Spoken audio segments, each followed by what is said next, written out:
Does college football ever disappoint? The answer to that question is no. Big time college football Saturday yesterday. We've got a lot of drama to uncover, a lot of teams to dissect, and the way we're going to do that is by giving each SEC team a letter grade based off their performance yesterday. Honestly, most teams looked about how we expected them to look, but there were also teams that looked better, and there were teams that looked worse. Without further ado, let's get right into it. All right, actually, before we get started, here are all the teams that had bye weeks yesterday. Obviously, Bama and Georgia have each other next week, so the SEC gave them both bye weeks to prepare. Kentucky travels to South Carolina, and Texas A&M hosts my Auburn Tigers. There is no telling what kind of tomfoolery is going to go down in College Station next week. All right, first up, we've got Arkansas, and what an embarrassment. Up 28-10, and you choke.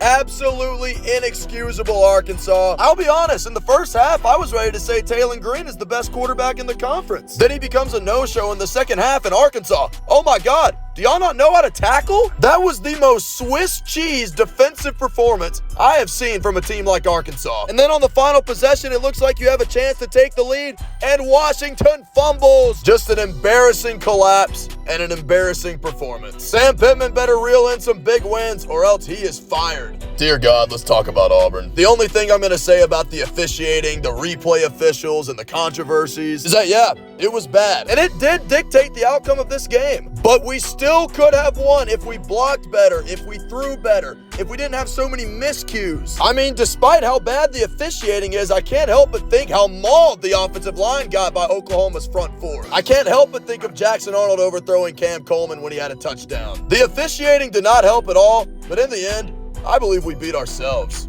All right, at the time of recording this, Billy has not been fired yet, so I guess they're not going to pull the trigger this week. But look, every single week, Florida's going to get an F until they win or until they fire Billy. I mean, there's not much else to say. I feel so bad for this defense. They're getting their efforts ruined and wasted by a guy who does not have a single clue what he's doing. Florida fans, do me a favor and comment who you want to hire this offseason. Do you want Kiffin? Do you want Glenn Schumann? Let me know. I just know you want anybody but Billy. All right, not too much to say about LSU here. They get an A. They just beat the crap out of Southeastern. How about Nuss, though? 25 for 31, 273 yards, 3 touchdowns, 0 picks, and a rushing touchdown. Nuss is going to need to play like that next week if they want to beat Ole Miss. And how about Michael Van Buren, the backup quarterback? He's probably going to be the starter next year. LSU's going to be in good hands. Next up, we got Ole Miss, and I'm giving them an A+. I don't know how Chambliss didn't win the preseason quarterback battle against Simmons, because this guy can freaking play. Despite what happened yesterday, I still think Tulane is a pretty good team, and Ole Miss just ran laps around them. We're going to find out next week against the LSU defense how good Chambliss really is, but my God, 307 yards through the air and 112 on the ground speaks for itself. We've got a ton of good games next week, but I think Ole Miss and LSU might end up being the best. The quarterback in the conference that's currently playing the best versus the best defense in probably the entire country. It's going to be cinema, man. Next up is Mississippi State. Solid win for the Bulldogs yesterday. You get a B+. Not the cleanest game against the best opponent by any means, but I got to say, Mississippi State is a fun team to watch, especially on defense, man. I don't know what Levy has been preaching to this defense, but it seems like they give max effort every single play. Offensive line blocked well. Shapen made some good throws. Receivers got open. And you're going to need that ×2 next week against Tennessee. Man, next week's slate is freaking loaded. I can't wait for that Tennessee-Mississippi State game. Giving Mizzou an A-, and I gotta say, Mizzou is very, very dangerous. If it's not Bo Prabula finding somebody downfield or taking off with his legs, it's Ahmad Hardy and not being able to tackle him. Now, the Mizzou defense was letting Sellers have a little bit too much fun in the first 3 quarters, but as soon as the fourth rolled around, Mizzou just imposed its will on Sellers. One thing I'll say about Prabula is this guy's not afraid to run, but he's also not afraid to get hit. I really hope he doesn't get injured because he is fun to watch, but one of these hits, it might sideline him. But yeah, great win for Mizzou. Gamecocks looked helpless in the fourth quarter. And this Prabula and Hardy backfield,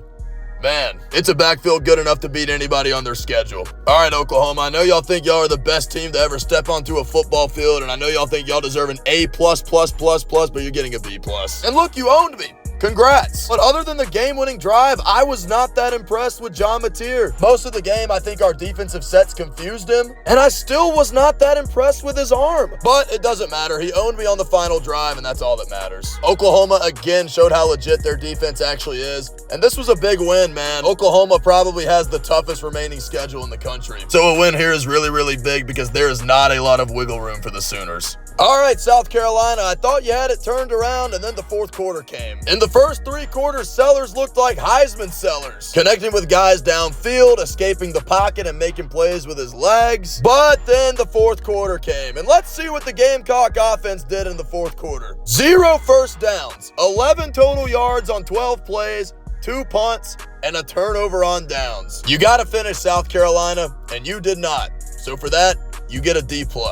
All right, giving Tennessee an A-, 56-24 win over UAB. Aguilar did his thing, looked great, but this defense, my goodness. I know the Vols have injuries on defense, but you can't be giving up 400 yards to UAB. They did have a scoop and score, which kind of makes up for the debacle in the secondary, but you can't be doing that against Mississippi State next week. The Vols got to get healthy on defense, bottom line. It may not have been the prettiest product on the field, but you know what? The final score was 56-24 in favor of the Vols. All right, Texas finally looking like they're on track. 55-0 win over Sam Houston. And look, if you're a struggling quarterback, these are the kind of games you need. 5 total touchdowns for Arch, and say what you want that it was against Sam Houston, this and that, which yeah, it was. But just seeing him look comfortable and seeing him make these throws, it gives me hope that he can get back into his groove mentally. Now look, I know I've been talking a lot of crap on Florida this year, but that Gator defense is no joke, and that's going to be the next defense that Arch has to face. That game may or may not break Arch's season. And a quick comment on the Texas defense, yeah, they're still elite. I'd put them, Oklahoma, and LSU as the top 3 defenses in the conference. And what do you know? Back-to-back weeks, the Vanderbilt Commodores get an A+. This was personal. Hanging 70 points on a team that beat you last year. It seems like this group has a chip on their shoulder every single game, and they go out with something to prove. And it's really not just Pavia. Vanderbilt's got weapons all over the field. 8 different guys found the end zone last night. Assuming Vanderbilt takes care of Utah State next week, that means we will have a 5-0 Vanderbilt team come into Bryant-Denny Stadium in 2 weeks. The storylines are going to be crazy, and I cannot wait. But that's going to do it for grading every team's performance this past week. Pretty solid week of college football, if I do say so myself. As always, I appreciate you guys tuning in. Be sure to like, subscribe. Be sure to comment below. Tell me how you think your team did. Probably better than mine, but nonetheless, I look forward to reading them, and I will see you all in the next video.